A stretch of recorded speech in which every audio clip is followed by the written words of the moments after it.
भारत में एक से एक प्रचलित डाकुओं का इतिहास रहा है, पर दक्षिण भारत में एक ऐसा डाकू हुआ जिसने 20 साल तक तमिलनाडु और कर्नाटक के जंगलों में आतंक का ऐसा मंजर कायम किया कि उसका नाम सुनते ही लोगों की रूह तक कांप जाती थी। वो इतना निर्मम और खतरनाक था कि उसके आगे दो राज्यों की सरकारों को झुकना पड़ा। केवल 10 साल की छोटी सी उम्र में क्राइम की दुनिया में कदम रखकर वो इतना पॉपुलर हुआ कि कोई उसे रॉबिन हुड कहता तो कोई उसे डीमन कह के बुलाता। अपनी क्राइम की हिस्ट्री में उसने करीब 184 लोगों को मौत के घाट उतार दिया, जिसमें आधे से ज्यादा केवल फॉरेस्ट गार्ड्स और पुलिस वाले थे। इसके अलावा उसने लगभग 2000 हाथियों की निर्मम तरीके से जान ले ली और अपने सभी विरोधी गुटों का सफाया कर दिया। हाथी के दांत की तस्करी से लेकर चंदन की लकड़ी की स्मगलिंग तक से उसने बेशुमार दौलत हासिल कर अपने साम्राज्य को किडनैपिंग तक बढ़ा दिया था। दरिंदगी के लिए मशहूर वीरप्पन के शौक भी अतरंगी थे।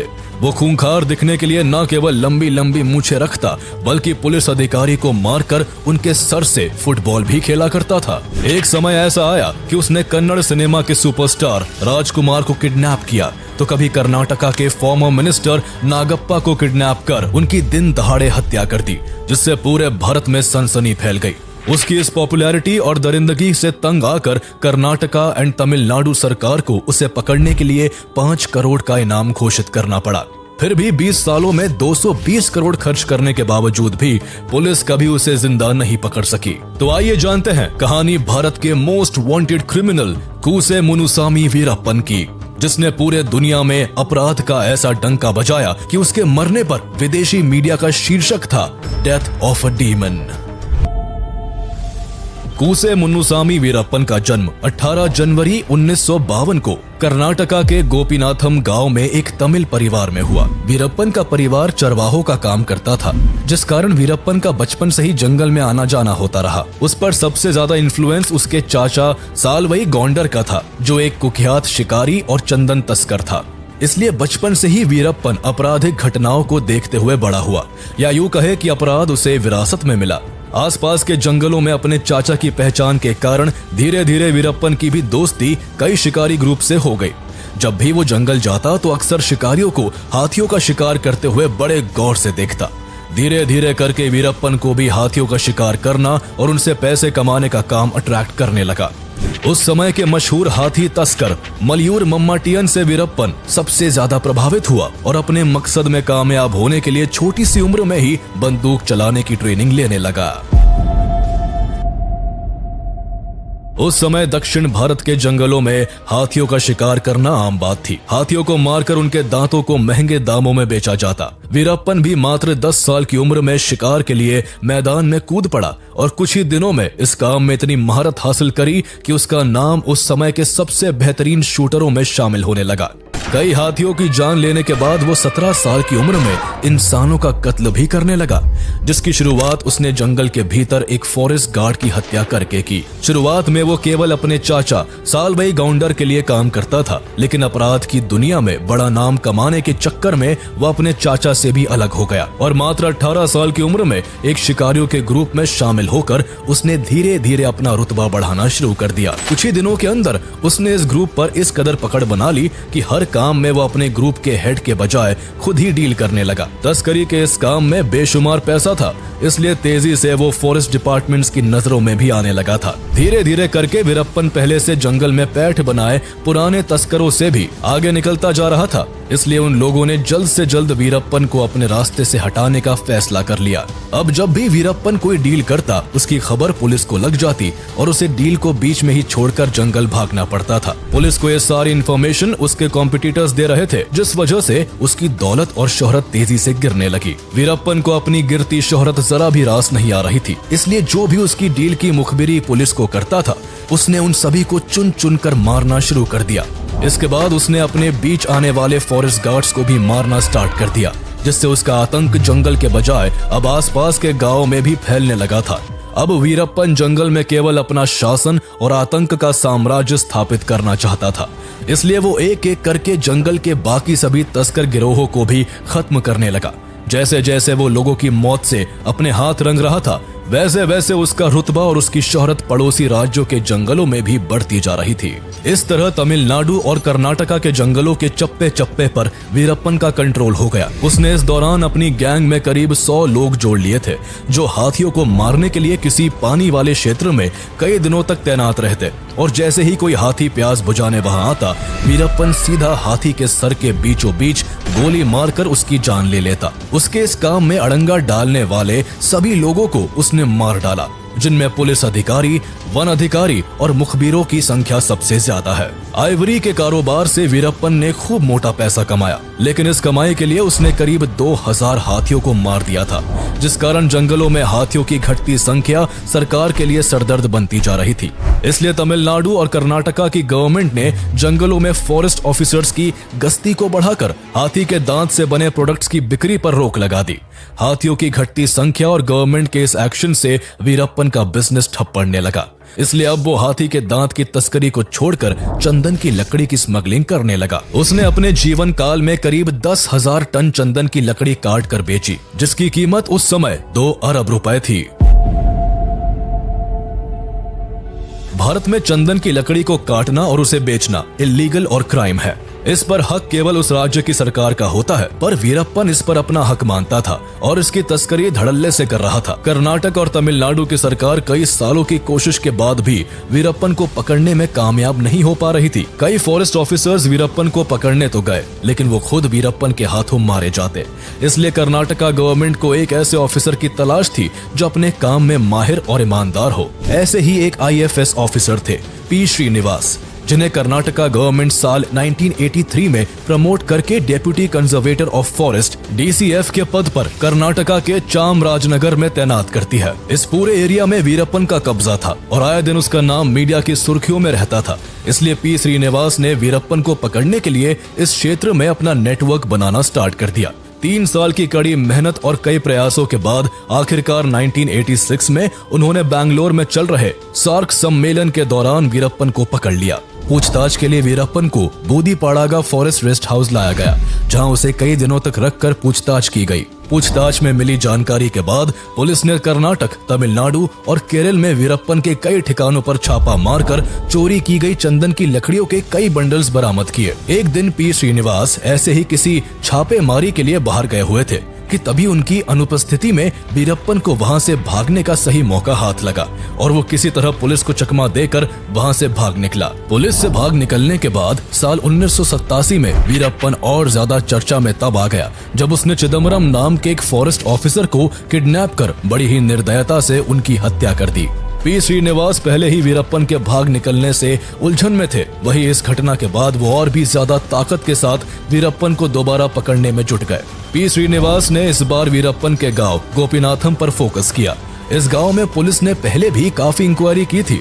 वीरप्पन की खबर निकलवाने के लिए पुलिस लोकल लोगों को काफी परेशान करती थी। किसी पर जरा सा भी शक होने पर उसे पकड़कर हफ्तों तक जेल में रखा जाता और टॉर्चर किया जाता था। गोपीनाथम के अलावा हर उस गांव का वही हाल था जहां वीरप्पन का जरा सा भी आना जाना था। ऐसे जाने कितने लोग थे जिन पर पुलिस की पूछताछ के दौरान कई अत्याचार हुए, उन्हें पीटा गया, इलेक्ट्रिक शॉक दिए गए। इस क्रम में कई लोगों की जान तक चली गई। लेकिन P. श्रीनिवास ने पुलिस का ऐसा कोई भी तरीका इस्तेमाल नहीं किया, बल्कि उन्होंने इसका बिल्कुल ऑपोजिट किया। उन्होंने वहां लोगों को परेशान करने और उन पर जोर जबरदस्ती करने के बजाय उनकी मदद करके उनके दिलों में जगह बनाई। P. श्रीनिवास ने गांव के लोगों के लिए सड़कें, गॉडेस मरियम्मन का मंदिर, पीने के पानी की सुविधा के अलावा गरीबों के लिए 40 घर भी बनवाए। इन सभी कामों के लिए कुछ गवर्नमेंट फंड का इस्तेमाल भी किया गया, तो कुछ पैसे श्रीनिवास ने अपनी सैलरी से भी दिए। इस दौरान उन्होंने कई लोगों को रोजगार भी दिलाए, जिसमें वीरप्पन की बहन मारी भी शामिल थी। मारी को भी एक डिस्पेंसरी में काम दिलवाया गया था। इस तरह P. श्रीनिवास गोपीनाथम में लोगों के चहीते बन गए और वहां अपना एक लोकल इंटेलिजेंस नेटवर्क क्रिएट करने में सफल रहे, जो वीरप्पन को पकड़ने के लिए उनकी मदद करने लगा। इसके बाद वीरप्पन और उसके परिवार की सभी एक्टिविटीज की खबर P. श्रीनिवास को मिलना शुरू हो गई और वो उसे अरेस्ट करने के लिए प्लानिंग करने लगे। लेकिन एक दिन वीरप्पन के लोगों ने उन इन्फॉर्मर्स को पुलिस की जीप में घूमते हुए देख लिया। ये जानकारी जब वीरप्पन को मिली तो उसने उन सभी इन्फॉर्मर्स को बेरहमी से मार डाला और उनके सर को काटकर पूरे गांव में घुमाया। ये सब देखकर पब्लिक के अंदर वीरप्पन का डर बुरी तरह बैठ गया, जिसके बाद से पी श्रीनिवास को वीरप्पन से रिलेटेड कोई भी इन्फॉर्मेशन मिलना बंद हो गई। अपना आतंक कायम रखते हुए वीरप्पन ने 1990 में मुथु लक्ष्मी से शादी कर ली। इसके कुछ ही दिन बाद फरवरी 1990 में पुलिस को वीरप्पन की चंदन तस्करी की एक बड़ी डील की इन्फॉर्मेशन मिली। डील की जगह पता चलते ही पुलिस ने उस जगह को चारों ओर से घेर लिया। वीरप्पन को बचने के लिए अपना सारा माल छोड़कर वहां से छुपते छुपाते भागना पड़ा। इस दौरान लगभग 1.5 करोड़ रुपए कीमत की चंदन की लकड़ी को पुलिस ने बरामद किया। इस कार्रवाई से वीरप्पन को भारी नुकसान हुआ था, जिससे वो पुलिस के प्रति और अधिक क्रूर हो गया। वीरप्पन का एक गुस्सा तब और बढ़ गया जब उसे उसकी बहन मारी की सुसाइड की खबर मिली। इसके लिए उसने पी श्रीनिवास को दोषी ठहराया। दरअसल जब से पी श्रीनिवास ने वीरप्पन की बहन को काम दिलाकर मदद की थी, तब से उनके अफेयर की अफवाह उड़ने लगी थी। इसलिए बहन की आत्महत्या के लिए वीरप्पन पी श्रीनिवास को जिम्मेदार मानने लगा। वो पहले से ही श्रीनिवास द्वारा अरेस्ट किए जाने और उसकी डील्स को बर्बाद करने के लिए गुस्से में था, और अब बहन की मौत के बाद पी श्रीनिवास से बदला लेने के लिए वो और भी ज्यादा बेसब्र हो गया।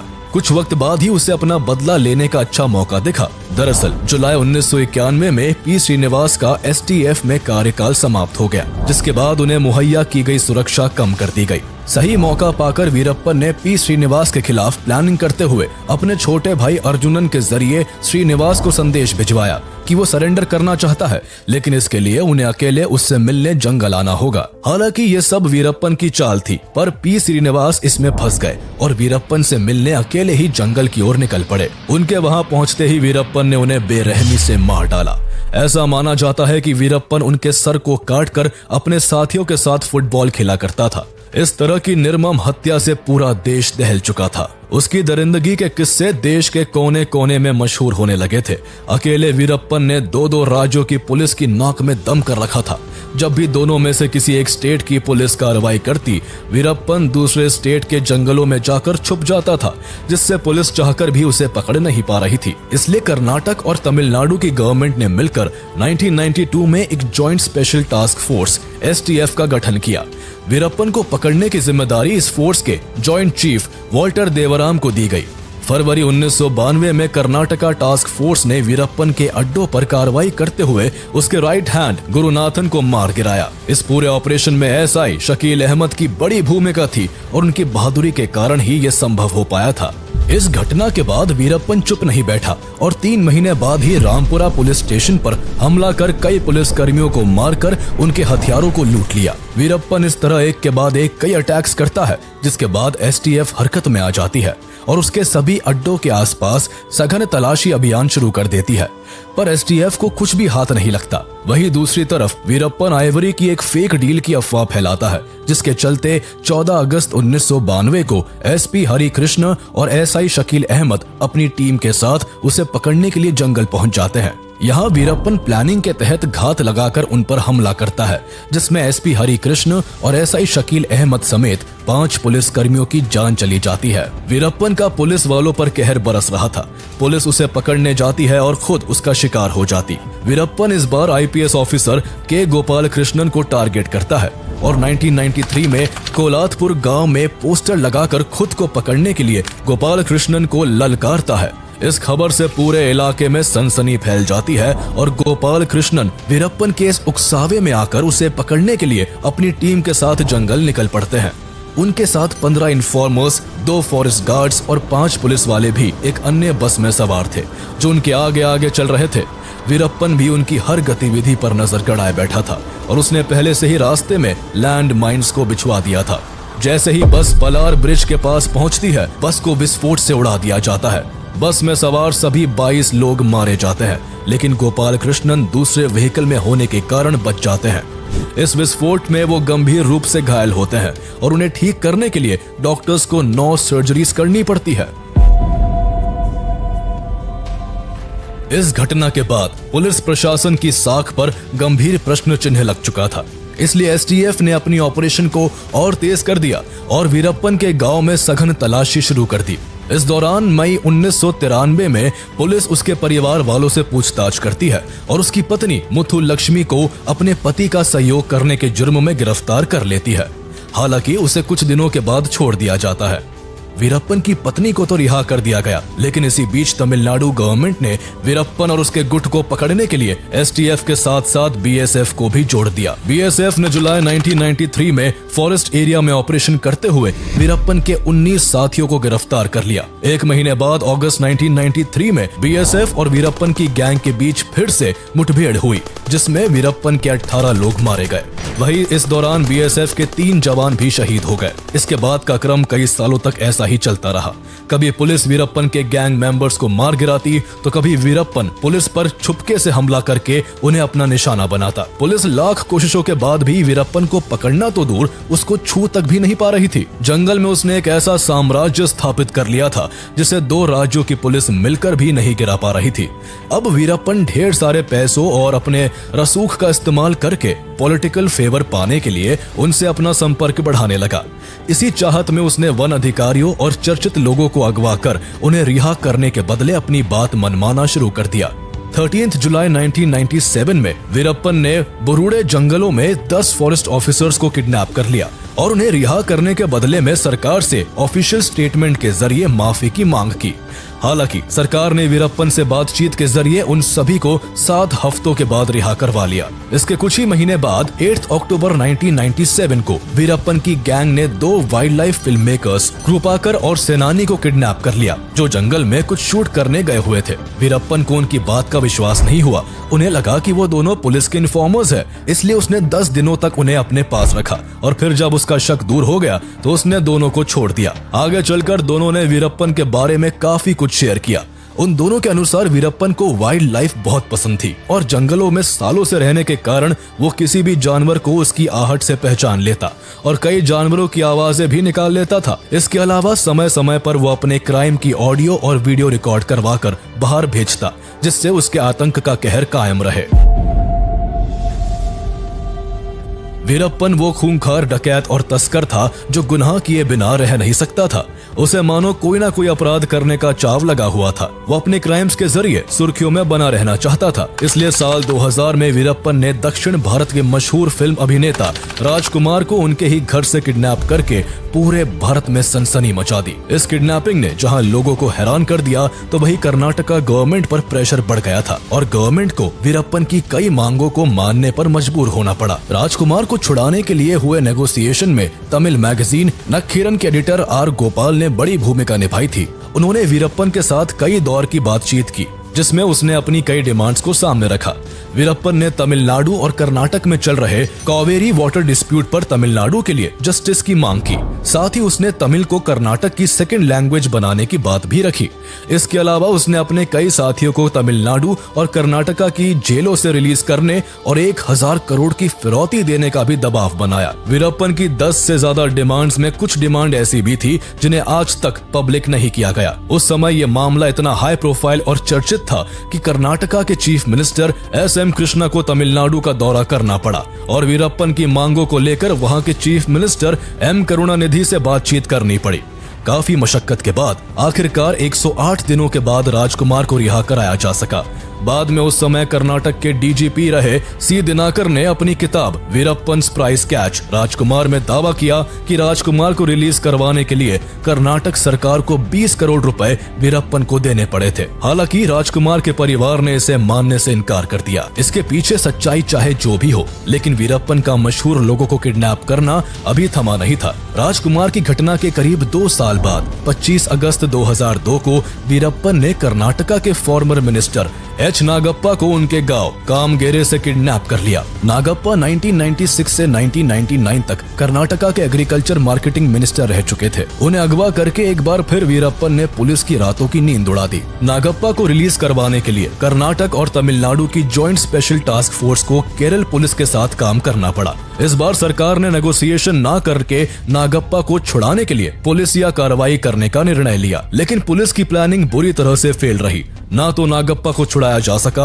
और ना ही वीरप्पन को गिरफ्तार किया जा सका। वहीं वीरप्पन पुलिस के इस रुख से काफी गुस्से में था। इसलिए जब उसे लगा कि सरकार उससे कोई नेगोशिएशन नहीं करेगी तो उसने नागप्पा को मारकर जंगल में फेंक दिया। इस घटना से एक बार फिर पूरा दक्षिण भारत सन्न रह गया। कर्नाटका और तमिलनाडु की जॉइंट स्पेशल टास्क फोर्स की भारी बदनामी हुई। उनकी कार्यशैली पर सवाल उठाए जाने लगे और उनके ऊपर वीरप्पन को जल्द से जल्द पकड़ने का दबाव बढ़ने लगा। इस घटना के बाद कर्नाटका गवर्नमेंट ने वीरप्पन को जिंदा या मुर्दा पकड़ने पर इनाम की राशि को बढ़ाकर 5 करोड़ कर दिया। ये राशि दाऊद इब्राहिम को पकड़ने के लिए रखी गई इनामी राशि के बाद दूसरा सबसे बड़ा इनाम था। पहले हाथियों का शिकार, फिर चंदन की तस्करी और फिर बड़े बड़े लोगों को किडनैप कर वीरप्पन मशहूर तो हो गया था, लेकिन अब लोग भी उससे तंग आ चुके थे और उससे छुटकारा पाना चाहते थे। कर्नाटक और तमिलनाडु सरकार के लिए वीरप्पन पहले से ही पांव का कांटा बना हुआ था, जिसका जल्द से जल्द सफाया करना जरूरी था। इसलिए साल 2003 से 2004 के बीच तमिलनाडु की चीफ मिनिस्टर जयललिता ने आईपीएस के विजय कुमार को एसटीएफ को लीड करने की जिम्मेदारी सौंपी। विजय कुमार एक बहुत ही एक्सपीरियंस पुलिस ऑफिसर थे और उन्हें कर्नाटक, तमिलनाडु और केरल के जंगलों के बारे में भी काफी नॉलेज थी। उनके साथ आईपीएस एनके सेंथामराई कन्नन को एसटीएफ सेकंड इन कमांड की जिम्मेदारी सौंपी गई। जयललिता की तरफ से वीरप्पन को जिंदा या मुर्दा पकड़ने के लिए एसटीएफ को खुली छूट दी जाती है, जिसके बाद विजय कुमार वीरप्पन से जुड़ी हर छोटी बड़ी इंफॉर्मेशन जुटाने में लग गए। इन सब में एसटीएफ को करीब 10 महीने का वक्त लग जाता है, जो इस बार कोई भी गलती नहीं करना चाहते थे। इसलिए उन्होंने सबसे पहले वीरप्पन की मौजूद सभी वीडियोस को बड़ी बारीकी से देखना शुरू कर दिया और आखिरकार उनको सफलता हाथ लगती है। दरअसल विजय कुमार वीरप्पन की सभी वीडियोस को देखकर कड़ियों को जोड़ने का प्रयास कर रहे थे। तभी अचानक से एक वीडियो को देखकर विजय कुमार चौंक जाते हैं और उनकी आंखें चमक उठती है। उन्होंने देखा कि वीरप्पन उस वीडियो में एक किताब पढ़ने का प्रयास कर रहा था, पर आंखों की कम रोशनी के कारण उसे पढ़ने में काफी दिक्कत हो रही थी। विजय कुमार ने अपने इन्फॉर्मर से इस खबर को वेरीफाई करवाया तो पता चला कि वीरप्पन को मोतियाबिंद की बीमारी है और जल्द ही वो इसका ट्रीटमेंट करवाना चाहता है। सालों से चली आ रही पुलिस के साथ मुठभेड़ में वीरप्पन के काफी लोग भी मारे जा चुके थे। वहीं पिछले 10 महीनों से विजय कुमार द्वारा चलाए जा रहे विशेष अभियान ने उसके धंधे और ग्रुप को पूरी तरह से तोड़कर रख दिया था। इसलिए अब सही मौका देखकर वीरप्पन किसी दूसरी लोकेशन पर शिफ्ट करने की फिराक में था। सेंथामराई कन्नन और विजय कुमार जानते थे कि इस बार वीरप्पन को पकड़ने के लिए उन्हें उसकी गैंग के ही कुछ लोगों को अपने साथ जोड़ना होगा। कन्नन इस काम में जुट गए और बहुत कोशिश के बाद वो वीरप्पन के 2 गैंग मेंबर्स को पुलिस का इन्फॉर्मर बनाने में सफल रहे। इनमें से एक इन्फॉर्मर जंगल में वीरप्पन के साथ रहकर काम करता था, तो वही दूसरा वीरप्पन का बाहर का बिजनेस संभालता था। एसटीएफ के साथ आते ही उन्होंने वीरप्पन की हर खबर कन्नन को देना शुरू कर दिया। फर्स्ट इन्फॉर्मर जंगल से वीरप्पन से जुड़ी जानकारी लाता और सेकंड इन्फॉर्मर से साझा करता। दूसरा इन्फॉर्मर यही इन्फॉर्मेशन कन्नन को फॉरवर्ड कर देता। इस तरह एसटीएफ को वीरप्पन की हर जानकारी मिलने लगी थी। जंगल में रह रहे फर्स्ट इन्फॉर्मर को इस बार कन्नन ने वीरप्पन के बाहर निकलने वाले दिन से जुड़ी हर इन्फॉर्मेशन जुटाने का काम दिया। इसमें उसे 1 हफ्ते का वक्त लग गया। सारी जानकारी जुटाने के बाद सेकंड इन्फॉर्मर कन्नन को इन्फॉर्मेशन शेयर करने के लिए एक चाय की दुकान पर बुलाता है। मीटिंग 16 अक्टूबर 2004 को फिक्स की जाती है, जिसमें दोनों इन्फॉर्मर को कन्नन से मिलना था। 16 अक्टूबर के दिन फर्स्ट इन्फॉर्मर द्वारा बताई गई चाय की दुकान पर दूसरा इन्फॉर्मर पहुंचता है। वही सेंथामराई कन्नन अपनी अनकवर गाड़ी में बैठे हुए थे। कुछ देर बाद फर्स्ट इन्फॉर्मर भी वहां पहुंच जाता है और चाय पीने के बहाने दूसरे इन्फॉर्मर को बताता है कि अन्ना 18 अक्टूबर को अपना ट्रीटमेंट करवाने जंगल से बाहर आने वाले हैं और वो सेलम के एक हॉस्पिटल में अपना ट्रीटमेंट करवाना चाहते हैं, लेकिन वो चाहते हैं कि इसकी खबर पुलिस को ना लगे, इसलिए वो हर चीज को कई बार वेरीफाई करवा रहे हैं। इसके साथ ही वो बताता है कि उनके साथ कुछ हथियारों से लैस आदमी भी हो सकते हैं, इसलिए किसी ऐसी गाड़ी को लाया जाए जिसमें ज्यादा लोग बैठ सके। सेकंड इन्फॉर्मर सारी इन्फॉर्मेशन कन्नन को फॉरवर्ड करता है, जिसे वो अपने सीनियर विजय कुमार को पास कर देते हैं। यह विजय कुमार और उनकी टीम के लिए बेस्ट चांस था, क्योंकि उन्हें भी पता था कि वीरप्पन को जंगल के अंदर पकड़ना लगभग नामुमकिन है। इसलिए वीरप्पन के जंगल से बाहर आने वाले दिन को ही उसकी जिंदगी का आखिरी दिन बनाने में एसटीएफ पूरी जी जान से जुट जाती है। प्लानिंग की जाती है कि वीरप्पन को आंख के इलाज के लिए हॉस्पिटल तक एम्बुलेंस के जरिए लाया जाएगा। एम्बुलेंस तक लाने का काम इन्फॉर्मर को सौंपा गया। इस काम के लिए एम्बुलेंस को इसलिए चुना गया ताकि वीरप्पन को सब कुछ नॉर्मल लगे और उसे एसटीएफ के प्लान की भनक तक न लग सके। हालांकि हड़बड़ी में इस एम्बुलेंस में सेलम की स्पेलिंग गलत लिख दी गई। यह एसटीएफ की ओर से एक बड़ी चूक थी, परंतु किस्मत से वीरप्पन और उसके गैंग के लोगों की नजर इस गलती पर नहीं जा सकी। इस पूरे ऑपरेशन को ऑपरेशन कोकून नाम दिया गया, जो कि एम्बुलेंस का कोड नेम था। वीरप्पन को इलाज के बहाने एम्बुलेंस के जरिए जंगल से बाहर लाने का प्लान तो बन चुका था, पर अब एक चैलेंज ये था कि उस एम्बुलेंस को ड्राइव कौन करेगा। इसलिए विजय कुमार और सेंतमराई कन्नन इस ऑपरेशन में शामिल होने वाले सभी कमांडोज के साथ मीटिंग करते हैं, जिसमें तय होता है कि एम्बुलेंस का ड्राइवर और हेल्पर एसटीएफ के ही 2 अंडरकवर एजेंट होंगे। उधर वीरप्पन, जो कि अपनी लंबी लंबी मूंछों के लिए मशहूर होता है, वो बाहर निकलने से पहले अपनी मूंछें कटवा लेता है और 18 अक्टूबर 2004 को रात के समय जंगल से बाहर निकलकर अपने तीनों साथियों के साथ एम्बुलेंस में बैठ जाता है। एसटीएफ के कमांडोज गन्ने से भरी ट्रक और एक लॉरी की आड़ में छुपकर अपनी अपनी पोजीशंस ले लेते हैं। 6 एसटीएफ कमांडोज पास के ही स्कूल की छत पर अपनी अपनी AK-47 राइफल्स के साथ मुस्तैद हो जाते हैं। वहीं कनन एक वैन से फील्ड पर उतरकर अपनी टीम को इंस्ट्रक्शन देने लगते हैं। जैसे ही एम्बुलेंस उस जगह पहुंचने वाली होती है, उसका ड्राइवर पहले गाड़ी की नीली बत्ती जलाता है और फिर आगे की फॉग लैंप जलाता है। दरअसल ये एसटीएफ का एक सीक्रेट कोड होता है, जिसका मतलब होता है कि गाड़ी में वीरप्पन के अलावा और भी लोग हैं और सभी के पास हथियार है। ये देखते ही कनन तेजी से दौड़ने लगते हैं और थम्स अप दिखाकर विजय कुमार और बाकी की टीम को अलर्ट कर देते हैं। जैसे ही एम्बुलेंस एसटीएफ के नजदीक पहुंचती है, सबसे पहले ट्रक से रास्ता ब्लॉक कर दिया जाता है और इसी बीच एम्बुलेंस का ड्राइवर तेज ब्रेक मारता है ताकि उसमें बैठे वीरप्पन और उसके लोगों को तेज झटका लगे और वो अनबैलेंस होकर एक दूसरे पर गिर जाए। ऐसा करने के तुरंत बाद एसटीएफ के दोनों कमांडोज तेजी से एम्बुलेंस से कूदकर अपनी टीम से जा मिलते हैं। वीरप्पन कुछ समझ पाता कि तभी एसटीएफ अनाउंसमेंट करके वीरप्पन को सरेंडर करने को कहती है। वीरप्पन को अब सारा खेल समझ आ चुका था, पर उसे इस तरह खुद को पुलिस के हवाले करना बिल्कुल भी बर्दाश्त नहीं था। इसलिए अनाउंसमेंट के तुरंत बाद उसने और उसके तीनों साथियों ने पुलिस पर फायरिंग करना शुरू कर दी। एसटीएफ ने भी जवाबी कार्रवाई करते हुए 20 मिनट के अंदर ही एम्बुलेंस पर 338 राउंड फायरिंग की। इस अंधाधुन गोलीबारी में वीरप्पन और उसके तीनों साथी मारे जा चुके थे। इस खबर के बाद तमिलनाडु और कर्नाटका की सरकारों ने राहत की सांस ली। उनका सबसे बड़ा सरदर्द अब खत्म हो चुका था। वहीं वीरप्पन की मौत से लोगों के बीच भी काफी जश्न का माहौल देखा गया। वीरप्पन के गांव के लोगों ने पटाखे जलाकर खुशियां मनाई। जैसे ही ये इन्फॉर्मेशन तमिलनाडु की चीफ मिनिस्टर जयललिता को दी जाती है, उनका खुशी का ठिकाना नहीं रहता। बाद में ऑपरेशन कोकून को सफल बनाने में शामिल सभी जाबाजों को उनकी बहादुरी के लिए तमिलनाडु सरकार द्वारा सम्मानित किया जाता है। हालांकि वीरप्पन की क्राइम की दुनिया को आगे बढ़ाने में पुलिस डिपार्टमेंट के कुछ लोग भी जिम्मेदार थे। कई बार वीरप्पन पकड़े जाने के काफी करीब आकर बच निकलता था, क्योंकि कुछ करप्ट पुलिस वालों के जरिए उसे सारी इन्फॉर्मेशन पहले ही मिल जाती थी। वीरप्पन को पकड़ने के लिए कर्नाटक और तमिलनाडु की सरकार को 20 सालों में 220 करोड़ खर्च करने पड़े, लेकिन फिर भी कुख्यात और चालाक वीरप्पन को पुलिस कभी जिंदा नहीं पकड़ पाई। वीरप्पन की मौत के बाद उसके एनकाउंटर के बारे में मीडिया में कई तरह की थ्योरीज चली। कोई कहता कि वीरप्पन को पुलिस ने 3 दिनों तक टॉर्चर करके मार दिया, तो कोई बताता कि वीरप्पन सरेंडर करना चाहता था पर उसे मौका नहीं दिया गया। कहा तो यहाँ तक भी जाता है कि अगर वो जिंदा पकड़ा जाता तो कई पॉलिटिशियंस और ऑफिसर्स भी फंस सकते थे। हालांकि सच्चाई क्या है, इसका राज वीरप्पन की मौत के साथ ही दफन हो गया।